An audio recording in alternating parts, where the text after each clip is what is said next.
Chers amis, Shabbat Shalom. Aujourd'hui, la parashat Noach et la Torah reprend toujours le même sujet. Dans toutes les parashotes, on peut trouver le même sujet dont nous allons parler. Pour essayer de comprendre ce qui s'est passé, pour essayer d'étoffer un petit peu cette idée, nous allons lire un petit peu ce que nous dit Rashi sur la parasha. Rashi, quand il est écrit « Fais-toi une arche », Rashi nous dit « Hachem dispose pourtant beaucoup de moyens de mettre à l'abri et de de sauver Noach. Pourquoi alors avoir imposé à Noach la dure besogne de construire une arche ?» Et la réponse, bien sûr, c'est que pour les contemporains le voient occupé à construire cette arche dont pendant 120 ans, ils lui demandent « Que fais-tu là ?» Et pour qu'il leur réponde, le Saint béni soit-il va envoyer un déluge sur le monde. Peut-être feront-ils pénitence, comme c'est marqué dans le Midrash. Donc on voit que Hachem a la volonté de nous aider à faire pénitence tout le temps, de faire teshuva. Et au temps de Noah, c'est pour ça qu'il lui a demandé de construire cette arche. Et par la suite, il était aussi écrit que Hachem nous dit « J'établirai mon alliance ». Il fallait l'alliance, nous dit Rashi, pour que les fruits ne pourrissent pas, ni ne moisissent dans l'arche pendant 40 jours, et aussi pour que les scélérats de la génération ne tuent pas Noah. Donc on voit que la génération était totalement, entièrement contre le tzaddik Hador, contre Noah. Et finalement, il est écrit par la suite, que Rashi nous explique, bien sûr, que Hachem ferma la porte derrière lui, Sagar. Il le protégea afin qu'on ne brise pas l'arche, nous dit Rashi. Il entoura, Sagar en quelque sorte, entoura l'arche d'ours et de lions qui tuaient ceux qui s'approchaient. Donc on voit bien ici, et d'après le sens littéral du verset, il ferma la porte derrière lui pour empêcher l'eau d'y pénétrer. Donc on voit bien qu'il y avait une grande opposition. Et cette grande opposition, c'est le sujet essentiel de la Torah pour celui qui ouvre les yeux. Que ce soit pour Noach, que ce soit pour Abraham, que ce soit pour Yaakov Avinu, Yosef Hatzadik, Moshe Rabbeinu, les tzadikim de toutes les générations ont été rejetés, ont trouvé des opposants féroces qui ont voulu les annuler. Comme il est écrit, Noach ish Sadik, Rabbeinu nous enseigne Ikar, Abgam, Shel Adorot, Shekodem Matan Torah. Donc, l'essentiel, la faute essentielle des générations précédentes, bien sûr le don de la Torah,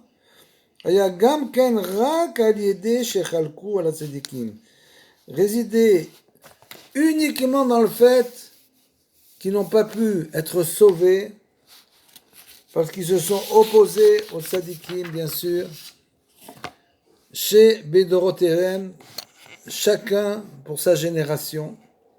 Kegon Noar ou Metushela, comme Noar et Metushela, qui az be'otan adorot aya kol alimud rag be'alpe. Parce que, bien sûr, à cette époque, l'étude de la Torah se faisait uniquement de manière orale, ce qu'on appelle la Torah orale.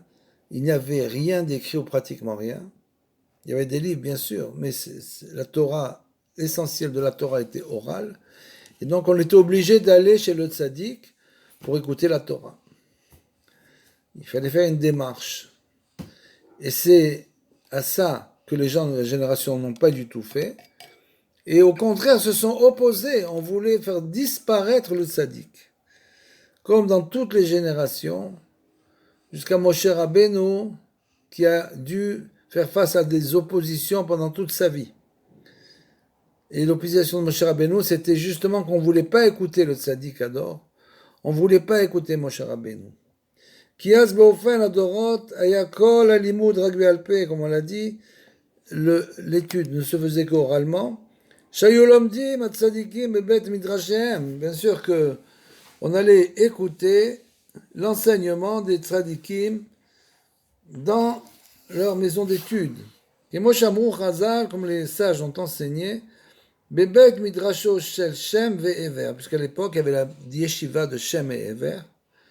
Aval Rov Haolam, Chalku Alehem, et l'essentiel du monde, de l'époque, la majorité, se sont opposés à eux. Velo Ratsu Lishmoa Lahem, ou les Batel Alehem Beshlemut, et bien sûr, ils n'ont pas voulu du tout les écouter et ont refusé de les entendre et de s'annuler à eux. Et c'est ce qu'on retrouve dans toutes les générations, qu'il est très difficile de comprendre l'importance du tzaddik. Pourquoi? Parce que l'essentiel de la génération cache la valeur du tzaddik. At shemechamad ze, et donc par cette faute incroyable, afrou divrei Elokim chaim, ils ont inversé les paroles du Dieu vivant. En quoi ils les ont inversées?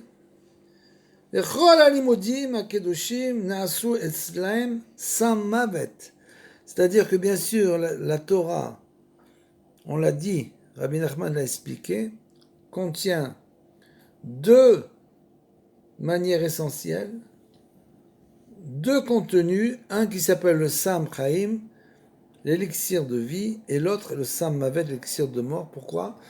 Parce que la Torah contient aussi des interdits. Et ces interdits sont assimilés en quelque sorte.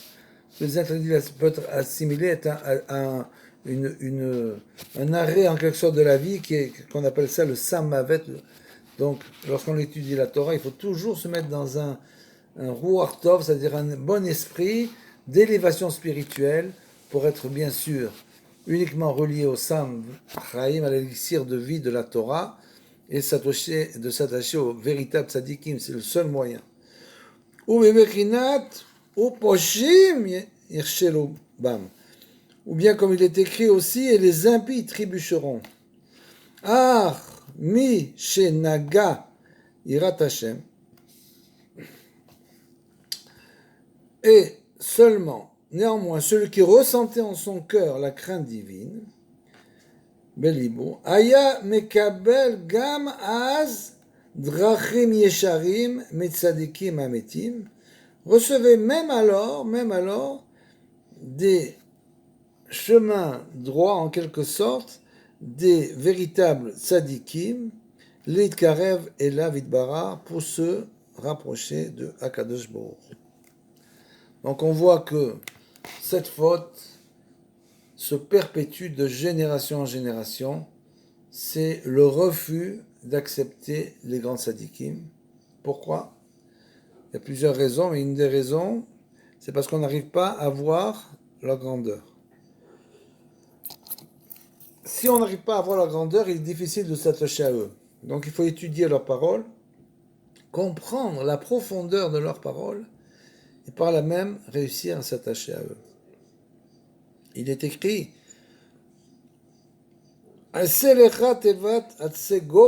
fais-toi donc une arche de bois de gopher, nous dit Rabbeinu, Zebechinat Tevat Noach, parce que c'est donc l'arche de Noach, Vetevat Moshe, puisque Moshe aussi a vogué sur les flots, dans une petite Teva, de la même manière. Chez Alchou Alpene Amaim, que tous voguèrent à la surface de l'eau, qui a Tevot chez Noah ou Moshe, parce que ces embarcations de Noah et de Moshe, Nimshechu betevot veotiot, tiraient donc leur origine des lettres, des caractères et des lettres, otiot, adiburim shel Torah, de la Torah, puisque le mot teva en hébreu veut aussi bien dire la lettre, teva c'est la lettre, ou teva c'est aussi l'embarcation, cette arche, teva, l'arche. Ki ikar mimei Amabul nimshechu mechamat shechatu neged Hashem, bien sûr. L'essentiel du déluge que Dieu a amené dans ce monde, c'est parce qu'ils ont fauté contre Akadosh Baruch Hu, bien sûr, Itbarach, ou Pagamo Bebrit, et bien sûr, ont corrompu l'alliance divine, Ad shelo yechlu haotiot, jusqu'à ce que ça se passe au niveau collectif. Ça peut se passer exactement de la même manière au niveau individuel, c'est-à-dire que quelqu'un qui corrompt l'alliance, et l'alliance bien sûr c'est le Brit, qui corrompt trop cette alliance, ce Brit, jusqu'à ce que les lettres de la Torah, les tzamtzem basé olam, ne puissent plus descendre dans ce monde, elles n'avaient plus de réceptacle. Donc on a dit au niveau du monde c'est comme ça, au niveau du peuple c'est comme ça, et aussi au niveau individuel c'est la même chose. Donc les lettres de la Torah doivent descendre vers nous. Si on n'a plus du tout, du fait de la faute, du rite de l'alliance, on n'a plus du tout de réceptacle pour recevoir ces lettres de la Torah, les tzamtzem basé olam, bien sûr, elles devaient s'immiscer dans ce monde, où les kayem olam, et bien sûr donner la vie au monde, qui gam benoar kodem matan Torah, parce que même du temps de Noir, qui était quand même avant le don de la Torah, aya ikar kiyum olam, comment est-ce que le monde vivait, d'où il tirait sa vitalité, al yede otiot à Torah, de ces lettres de la Torah. Donc il faut que ces lettres puissent descendre dans le monde pour donner leur vitalité, les lettres de la Torah, que ce soit, on l'a dit, au niveau individuel ou au niveau collectif, pour donner la vitalité à l'individu ou la collectivité au monde. Et vous allez me dire, la Torah, on ne l'avait pas reçue. Tout ça, c'était avant la Torah, mais il est écrit aussi dans le Midrash, chez Torah Kadmal Olam, que la Torah, bien sûr, c'était le plan du monde. Donc, Akadosh Baruch Hu, il a créé la Torah avant le monde. Après, il a regardé la Torah et il a créé le monde. C'est le plan du monde. Uba bara olam, qui adore, et à ce moment-là, Akadosh Baruch Hu a créé ce monde. Donc, il faut toujours que les lettres, c'est Tevot, Teva, puissent descendre dans le monde. C'est ce qui s'est passé. Grâce à la Teva noire, le monde a survécu. Donc les lettres ont pu descendre dans cette Teva, dans cette arche. Et grâce à la Teva de Noé, de Moshe Rabbeinu, on a pu recevoir les lettres finalement, les véritables lettres de la Torah, grâce à cette Teva où Moshe Rabbeinu était. Vegam, Gvar, Nistavenu, Besheva mitzvot, et bien sûr en plus en ce temps-là, l'humanité avait reçu donc les 7 lois noachides, ou bahem aya talui kiyum haolamaz. Bien sûr que ces 7 lois, c'était un début de réception des lois de la Torah dans le monde, qui étaient limitées avant le don de la Torah aux 7 lois de Noé.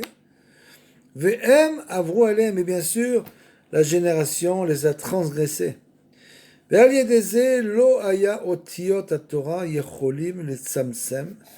donc, à cause de cela, les lettres de la Torah, comme on l'a dit, ne purent plus contenir les eaux des mers et des abîmes, les tzamsem, meme, hayam, ve'ateom, ou misham nimshar, she niftachu kol amayanot teom rabba, ad sheba mabul.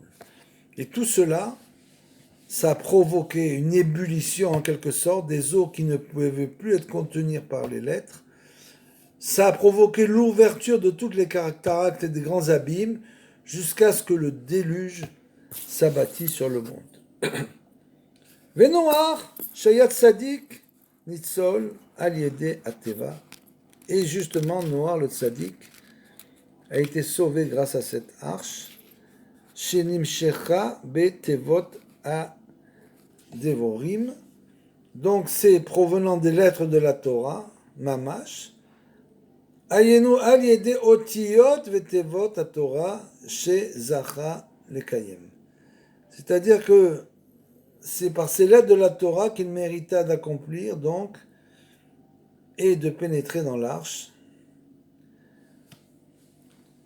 Ve'al yedeze aya koar be'ateva leler al pene amaim. Et c'est pour ça que l'arche n'a pas sombré, qu'elle a eu la possibilité, la force d'aller sur la surface des eaux, parce que le tzaddik a reçu donc ces lettres de la Torah qui ont donné la vitalité à cette arche.